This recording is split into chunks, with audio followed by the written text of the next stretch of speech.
Alhamdulillah kita bisa membuka majlis ini dengan berzikir, bersolawat kepada Nabi Muhammad SAW, dan juga kita dapat membuka majlis ini dengan qiraah Ummul Kitab suratul Fatihah.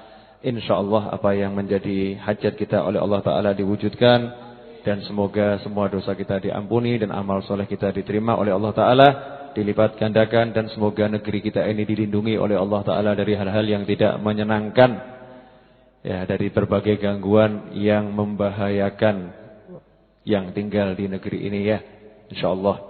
Hadirin yang dimuliakan Allah Ta'ala, alhamdulillah malam hari ini kita dapat bertemu kembali di Majelis Ar-Raudhah dalam keadaan sehat wal-afiyah.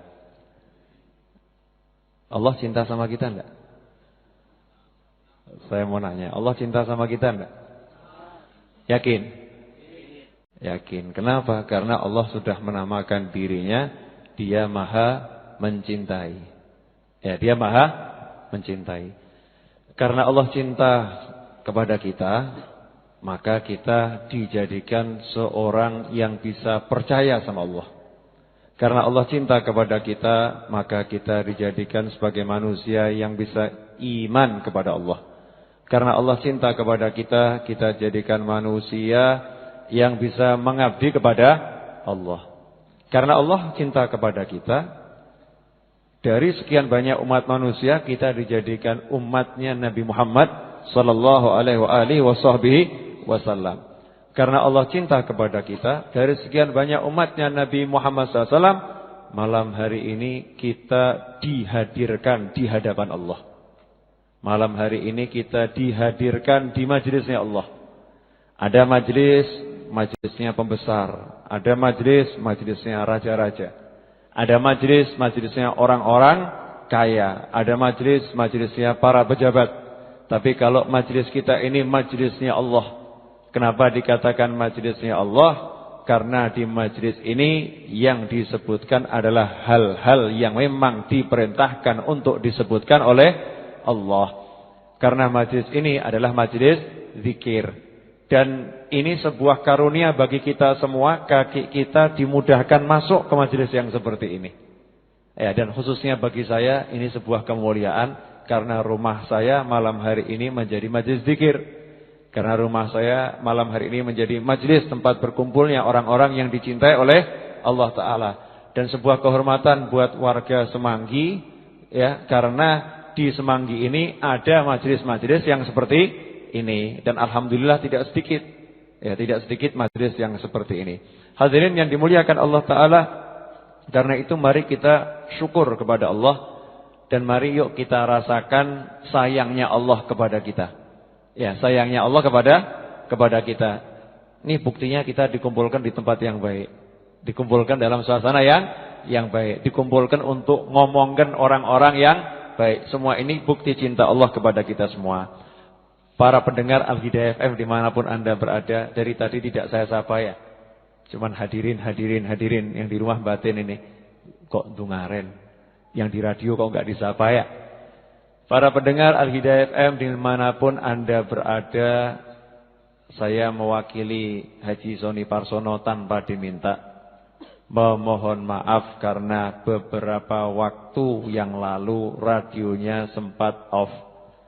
Selama kurang lebih 3 atau 4 hari Al-Hidayah FM istirahat. Banyak SMS yang masuk ke tempat saya tidak saya jawab, kaken. Kenapa kok radionya mati? Kenapa kok begini? Kenapa kok begitu? Saya herannya sama pendengar Al-Hidayah FM itu. Cinta sama Al-Hidayah FM, tapi bukti cintanya enggak ada. Beberapa bulan yang lalu udah saya umumkan kan, waktu saya ceramah, ini kalau radio itu berkat apa itu? Berkat Al-Hidayah FM. Nyata. Bahkan kalau udah Al-Hidayah FM-nya itu istirahat, SMS yang masuk, aduh suntuk rasanya tidak ada Al-Hidayah. Aduh sepi rasanya enggak ada hidayah. Karena itu hadirin yang dimuliakan Allah Ta'ala, para pendengar dimanapun Anda berada, kalau sudah tahu bahwasannya manfaat radio ini begitu besar, maka ya ayo yang punya uang, ya, yang punya uang, kalau mau investasi akhirat, ini investasi yang sudah jelas. Kalau yang lainnya mungkin ada yang jelas, ada yang remang-remang. Kalau ini sudah jelas, halalan thayyiban. Ini investasi yang halal dan investasi yang baik. Saya enggak dikasih apa-apa loh sama Pak Sony. Jangan dikira dikasih apa-apa. Ini untuk umat. Sesuatu kalau untuk orang banyak, saya ngomong begini tidak malu. Kalau untuk orang banyak, tapi kalau untuk diri sendiri abot. Ya, kalau untuk orang banyak, mari kita saling menyemangati ya, saling menyemangati. Alhamdulillah, kita masih bahas hadis yang ke-7 insyaallah. Kemarin kan baru menjelaskan tentang sahabat Tamim Ad-Dari radhiyallahu taala anhu. Insyaallah malam hari ini kita lanjutkan hadisnya dan insyaallah kita bahasnya cuman 3 kalimat atau 3 kata atau 2 kata. Bukan kalimat ya, mungkin 3 kata atau 2 kata. Dikatakan oleh Sayyiduna Tamim bin Aus Ad-Dari radhiyallahu anhu, anna an-nabiyya sallallahu alaihi wasallam qala ad-dinun nasihah. Tamim Ad-Dari radhiyallahu taala anhu berkata bahwasannya baginda Muhammad sallallahu alaihi wasallam bersabda, sesungguhnya agama itu adalah nasihat. Sengaja an-nasihah tidak saya terjemahkan. Sesungguhnya agama itu adalah an-nasihah. Nasihat itu artinya apa? Dalam bahasa Arab menurut para ulama tidak ada sebuah kalimat yang artinya begitu luas seperti luasnya arti an-nasihah. Jadi an-nasihah itu artinya sangat banyak, sangat kompleks. Ya, makanya kalau diterjemahkan cuma dengan terjemahan sesungguhnya agama adalah nasihat. Nasihat dalam bahasa Arab beda dengan nasihat dalam bahasa nasihat dalam bahasa Indonesia tidak sama dengan nasihat dalam bahasa Arab. Kalau dalam bahasa Arab, an-nasihah itu artinya bisa ketulusan. Ya, bisa ketulusan. Artinya bisa nasihat. Nah, terus dibahas oleh ulama, yang dimaksud agama ini adalah nasihat itu apa gitu ya. Agama ini adalah nasihat, yaitu ya isi dari agama itu ya ketulusan, ya nasihat. Kalau nasihat ya tulus ya. Sesuatu yang sifatnya itu membimbing kebaikan tapi dengan tulus. Ya, membimbing kebaikan dengan tulus. Makanya kalau ada orang yang hidup beragama, ngaku sebagai seorang muslim, ngaku umatnya Rasulullah SAW, kemudian dia tidak tulus di dalam segala hal yang dia lakukan, maka dia itu seakan-akan agamanya ambruk. Agamanya ambruk. Kenapa? Karena tiangnya roboh. Kalau tiangnya roboh berarti rumahnya ambruk. Nah, sedangkan tiang daripada agama itu adalah an-nasihah. Dikatakan oleh para ulama Baladin mahsurun fiha li'anna min jumlatiha al-iman billah wa rasulih wa ta'atihima wal amal bima qalahu wa laysa wara dzalika min ad-din syai'un fa hiya jami'alha wa qad jalasa fi kalam Arab ajma' lil khairi dunya wal akhirah min kalimatin nasiha wa kalimatil falah. Qulna ma'asyaras sami'in liman. Nah, ketika disampaikan sesungguhnya agama adalah nasihat, saat itu para sahabat tanya, liman ya Rasulullah? Nasihat untuk siapa agama ini? Agama menjadi nasihat untuk siapa? Maka dijawab lillahi. Qala lillahi. Beliau bersabda lillahi, untuk Allah. Pertanyaan, sudahkah kita tulus agama itu nasihat? Artinya agama nasihat untuk Allah. Untuk Allah bagaimana? Menasihati Allah. Iya, apakah menasihati Allah artinya? Maksud Allah dinasihati. Ya kan? Maka tidak bisa diartikan nasihat itu menasihati Allah. Agama adalah nasihat untuk Allah, artinya tulus di dalam beribadah, kuat di dalam beriman kepada Allah Ta'ala. Jadi kalau kita betul-betul agama kita itu udah pegang nasihat terhadap Allah, kita tulus, iman kuat.